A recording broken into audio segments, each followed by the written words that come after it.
Hi, everyone. Thank you for joining us for episode 6 of Savvy Sages. I'm Dr. Anila from Chicago, and we have with us today Dr. Joseph from Toronto. And we're bringing a topic today that's something we don't talk a whole lot about, which is embracing uncertainty. As you might know, Savvy Sages is a podcast dedicated especially to healthcare workers, but really open for everyone, for us to be able to explore our own well-being, as well as figure out how we can get closer to wellness. As a quick reminder, this does not substitute for any kind of medical care or mental health care, so make sure you still contact your physician or mental health provider for any concerns. So let's start out talking about what it means to embrace uncertainty. Joe, do you want to take it away?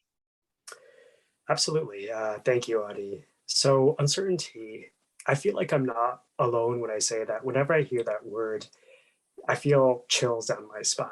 I think we all tend to kind of, hide in fear whenever we hear that word. And I think, again, that word fear is something I want to focus on. So, what really is uncertainty? For me personally, I feel like it's a fear of the unknown, right? As humans, we like to exert a certain level of control over our lives. And I feel like as healthcare workers and physicians, this might apply to us a little bit more, partly because of our training and the outcomes and the desires of our jobs and our treatments, right? So we like to predict certain outcomes for treatments. We may prescribe a certain medication and we want to see a certain effect. And when we don't see that, I feel like that causes a lot of discomfort within us, right? How about yourself, Ani? How do you view uncertainty? Yeah, so I definitely agree with you on the fear piece. I think certainty has a sense of predictability and a sense of control. I think that's what I think of when I think of certainty. So uncertainty is anything where you don't have that predictability and or you don't have that control. And I think it's a really interesting point you bring up. I do think that as healthcare professionals, we definitely really we want things to be predictable and we want to be able to control them when they get there. So I think we all have a lot of experience with what to do when we become really afraid of uncertainty in our jobs. I also think that we've actually become a lot more intolerant to uncertainty than we ever were before. With the advent of the internet, you really don't have to sit in not knowing almost anymore. Most of the time, if we want to know, if we're trying to remember anything, what was the weather on June 17th in Norway? You can't remember, you can easily do a quick Google search and probably figure it out. And I think with that, and it's within seconds. And so I think the more knowledge we have at our fingertips, the more we've become, and the more we're able to get a hold of people very quickly. If I want to ask you a question, Joe, I can text you and have an answer within Mhm. 30 seconds. And so I think we've actually become quite intolerant to uncertainty as well. What do you think? Absolutely. I think there's a certain level of comfort there, right? So I feel like as a society, when we're able to predict the outcome, we feel more comfortable. So even, for example, thinking about the weather, right? Knowing that tomorrow is going to be a rainy day provides a certain level of comfort. But one thing I have come down to think about a lot is, where does that comfort really come from, right? Do we actually control the weather? The answer is no, right? I feel like a lot of it actually comes down to preparation. So even going back to our own training, going through medical school, I think because a lot of us have had a certain level of academic and career success, we tend to think that we can exert a certain level of control over our lives, which is actually false in certain ways. Not completely, but certain ways, right? So even, for example, thinking about a test, right? Um, the test itself, the questions on the test, the way the test is going to go, there's a certain level of uncertainty there. You don't know what's going to be on the test definitively, but yet we succeeded. And a lot of that came down to just being prepared, right? And preparation. And I want to kind of delve into that a little bit more a little bit later. But even in medicine, there's very little we can control. We prescribe certain treatments, we order certain tests, we do certain evaluations with a certain level of confidence, but that doesn't mean that the outcome is going to be what we desire, right? But naturally, we still feel comfort in knowing that that could be there, right? Fact is, life is never like that. Life is always changing, it's always evolving. And I wanted to kind of delve into something that we both touched on, which is fear, right? So when you think of uncertainty, Ani, do you see it in more of a positive light or a negative light? Yeah, I don't know that fear necessarily is positive or negative. And one of the things that's important to talk about, even with this, is despite the fact that we all have some level of intolerance to uncertainty, I think we probably have varying amounts of intolerance to uncertainty, but it comes initially from an evolutionary good place. Um, most of our amygdala is designed in such a way to try to be hypervigilant to any kind of, yeah, uncertainty for fear that it might turn out poorly. And so it comes originally from a good place, but the problem is sometimes our amygdala can hijack us. And so I think, first of all, extending compassion to anyone who starts to recognize themselves in some of the stuff that we're going to talk about. Joe and I are definitely people who are exploring this in ourselves as well. But recognizing and knowing that this isn't coming from necessarily a bad place to begin with, but when we practice it in a way, it can eventually start to lead to cognitive distortions, lead to catastrophizing, sometimes even self-fulfilling prophecies and things like that that aren't necessarily in our benefit. Interestingly, they've actually done a study. There was a study that was done that looked at what happens when somebody is going to potentially give you a shock. And so what they did was they looked at the stress levels of somebody when they were told that they had a 50% chance of getting a shock versus 100% chance of getting a shock. And their stress levels were actually higher when they were told that there was a 50% chance than when there was a 100% chance of getting a shock. I mean, imagine that your stress is just higher when you bring in any level of uncertainty. So some level of compassion for yourselves, but there are things that we can do to try to help make this a little bit better. What are your Yeah, thoughts about it, Joe? exactly. Fear is a survival mechanism, right? We've evolved to this point as a species because fear allowed us to learn. It allowed us to adapt. But as with any other aspect of life, when it starts to take hold of your life and prevent you from, engaging in certain opportunities and taking chances, it can be a problem, right? So, especially when it comes to fear, I feel like sometimes as individuals and professionals, we may tend to have negativity biases. I know I personally have been guilty of that myself, right? So, I feel like these negativity biases and catastrophizing, um, we tend to have expectations that ultimately become self-fulfilling because we end up sabotaging and limiting ourselves, right? So hypothetically, let's say, for example, there's a job that there's a new job opening, and you go for an interview, and the interviewee may not necessarily assure you that you got the job, right? Yeah, level of certainty is not there. I feel like many of us, we tend to overthink, we tend to overanalyze, and we think to ourselves, well, I didn't get the certainty I wanted. The interviewer didn't tell me that the job is mine. We tend to get to very, very dark places, and I feel like that becomes a very, very dark cycle that we can find ourselves trapped in. Um, and ultimately, that fear can prevent us from taking chances, engaging the new opportunities. And again, I think a lot of it goes back to our training as healthcare professionals. We're always trained to be aware of the worst case scenario. So, if a patient comes in and they're complaining about this abnormal pain with some weight loss, we're trained to look for cancer and prepare for the worst. So I think a lot of that may have to do with some of our own self-sabotaging behavior and the consistent negative bias. What do you think, Ani?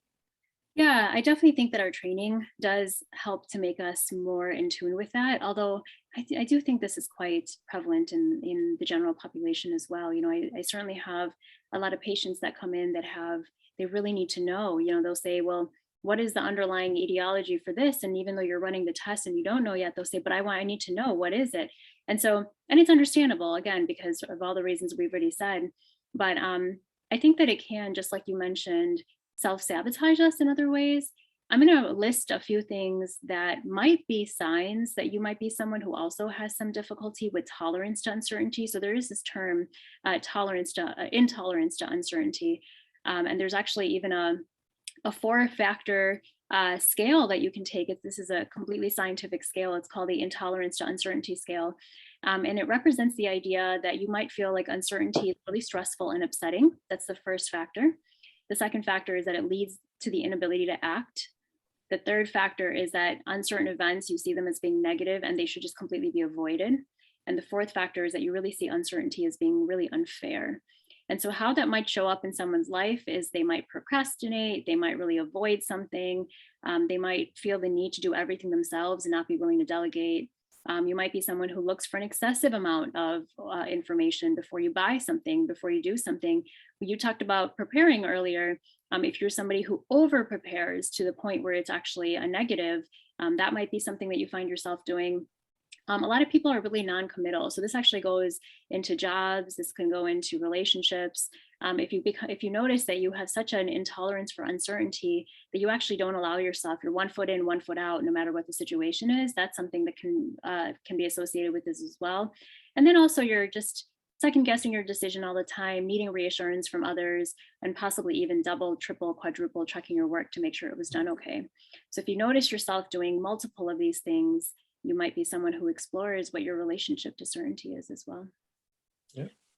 So what can someone do? What can someone do about these things? Yeah, I mean, it's a great question. And honestly, a lot of the things that you listed are pretty prevalent in individuals who, do tend to be perfectionists and type A personalities. And there are many of us, right? So I would say the best place to get started in terms of overcoming that fear of the unknown and embracing the uncertainty is, focusing on the things you do control.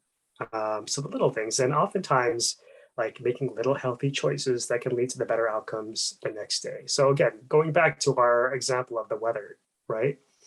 You know, regardless of the weather, what the weather is going to be the next day, if we know that there's perhaps like a 70% chance of rain, preparing for that by dressing accordingly, getting an umbrella, allows us to adapt to that situation. And I feel like the ability to be adaptable is basically a skill that we cultivate throughout our lives that ultimately helps us embrace whatever comes that next day, right?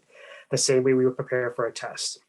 And I feel like for a lot of us, um, we tend to preach this as opposed to actually practice it, because a lot of our patients often come to us and they say, they're worried about their future, they're worried about aging, they're worried about their health. And, what do we always tell them?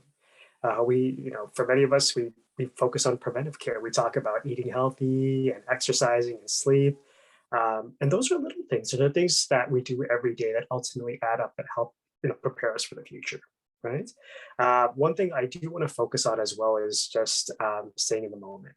So, in order to help embrace the uncertainty, I think it does help to be mindful and staying in the present, being grounded, because it allows clarity, it allows better focus, and allows you to live your life now. That ultimately leads to better options in the future, and of course, ultimately building that confidence to be more adaptable. How about yourself, Madi? How would you approach overcoming the fear of the uncertainty?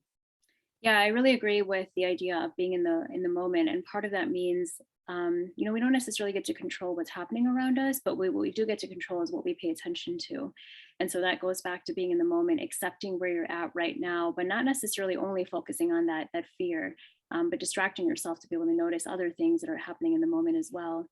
The other thing is, I think we all need to start exercising this muscle to gradually become more comfortable with things that are uncertain. So Mhm.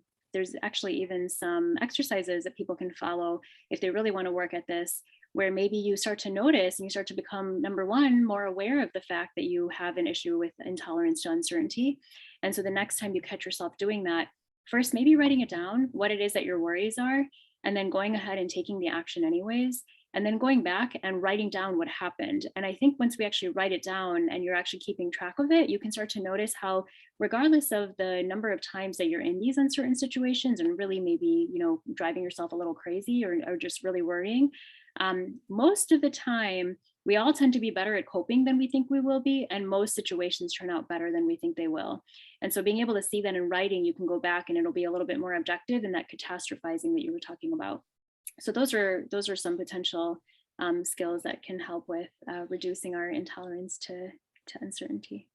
Yeah, and I mean those are all great and they're all fantastic. And I feel like we need to, in a sense, reframe how we view uncertainty, and getting away from those negative biases, seeing it as a positive, because uncertainty also reminds us that nothing is set in stone, and that can be a good thing. Sometimes we may find ourselves in situations that may seem hopeless or may seem dire, And uncertainty reminds us that anything is possible, including good things, including positive outcomes, right?